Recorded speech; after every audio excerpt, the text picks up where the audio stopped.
Bordick, for those of you who don't know.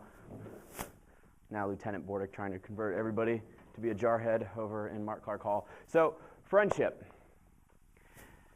It's kind of this big thing. It's big ambiguous, excuse me if I could speak, ambiguous topic. We all have friends. We all rely on our friends. We think about them probably every day, and we develop friends that we don't even really know where they come from or how they came to be, but you just turn around and you look at that guy or gal and you're just like, you know what? You suck, but you're awesome at the same time. I love you, man, you know? At least that's how it is for me and my friends. And today, I just want to talk to you about three kinds of friends. There's the old friend, the one that you've had forever. There's the friend that has been there with you through hard times. And then there's the friend that for some reason, you're not friends anymore. So I'm going to talk about the old friend first. That's the easy one to talk about. When I think of my old friend, I think of Miles Keller. None of you probably know him. If you do, that's freaky. He lives right now in Tampa, Florida. I have known him my entire life because he is my godmother's nephew. So he's kind of like a cousin in a weird kind of way. But he is really big into computers, really big into cars, really big into anything technical that he can get his hands into. He's almost the exact opposite of me. He's very technically minded, yet socially he's kind of removed and withdrawn. Yet he's got a very quick wit. And he's, serving in the Air Force Reserves, which, I always give him crap about that just because it's like he shows up to reserve drill once a month, 2 weeks out of the summer, and does absolutely nothing for anybody. And he loves it. But he's also currently an academic nomad, as I like to describe him. He bounces from college to college with his GI Bill, taking classes here and there. Why? Because he can. Because he wants to. Because he's not ready to embrace real life yet.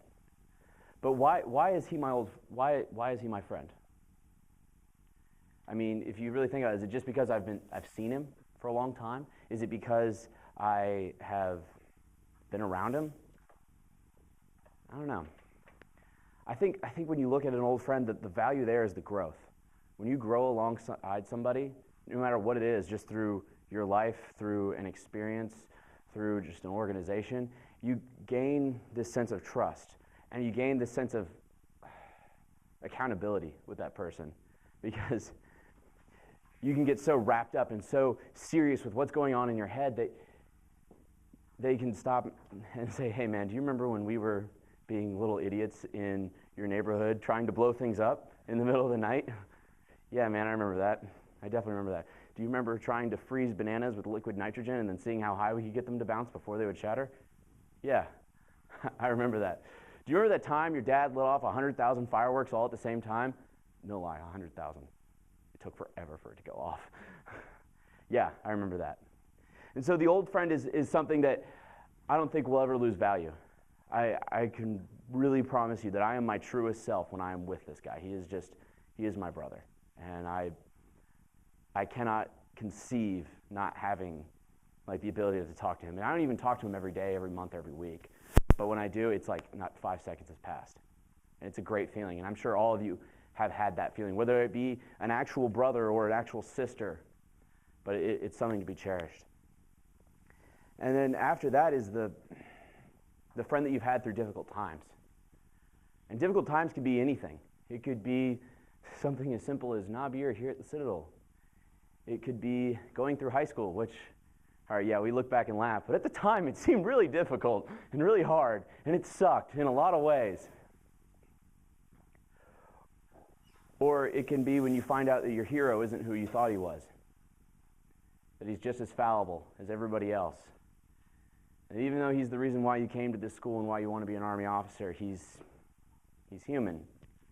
What do you do when your hero falls off that pedestal you put him on? Call up your friend. You call them up in the middle of the night in North Carolina, in Hendersonville, on a dock, and you say, Rachel, this is the realest thing I'm ever going to tell you. And you just lay everything out. And you develop this sense of trust that you've never had before, because when life was kicking you while you were down and just getting you over and over and over again. They were right there with you. They may not have been able to stop the pain. They may not have been able to do anything about it, prevent any more from coming, but they were there with you. And I can promise you that no matter what hell you go through, if you can just go through with somebody, it's a lot better. I really do mean that. To go through it alone is probably the scariest thing out there. And then, when I was writing this speech, I don't really write speeches anymore. I stopped doing that a long time ago when I realized it didn't work. But when I was coming up with ideas for this speech, I thought about two people in particular for this next one. And I thought about the friend that was very close, but now for some reason, they're not your friend anymore. And I was trying to get to the root of it, trying to get to the core of it, because that's the kind of speaker I am. I'm very succinct, to the point. I like 3 topics, 3 paragraphs, beginning, body, close. It's like an essay every time. I don't have these free-flowing feeling speeches like I am having right now. I was trying to go, why? Why? Why? Why is it that there is somebody that walks around that I was very close to that now looks at me like as if I'm a complete stranger? Why is there somebody who was there with me through difficult times, who has had my back, who has been there when no one else wanted to be? Why? I can't understand. I don't understand. You know, it said that lovers have the right to betray you, but friends don't. And I thought about each person individually, and I think that if there is a reason, it's respect. If that person loses respect for you,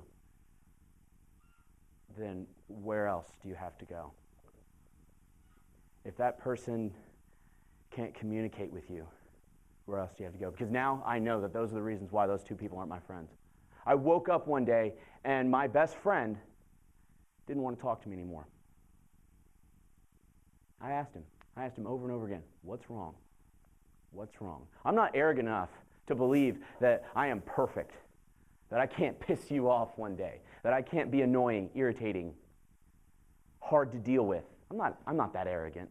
I'm arrogant about a lot of things, sure, but not that bad. Why did communication have to break down? Why won't he talk to me? I don't get it. The other friend, respect. I turned around one day and my best friend is screaming at me for no reason. She doesn't respect me anymore. She doesn't see me as any different than any other common person out there. In fact, she had more respect for somebody she didn't know. I guess it's easier to abuse the person that's right there. They're within reach, right?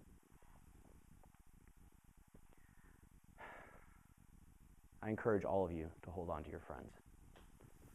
Because that old friend, there's nothing like the old friend. It is a treasure more valuable than anything else I can think of. The friends that you develop through hard times, whether that be somewhere that's coming in life, maybe through here, through the Citadel. I know I've got some friends from the Citadel that I'm never going to forget them because of that. And then try not to lose friends. Thank you.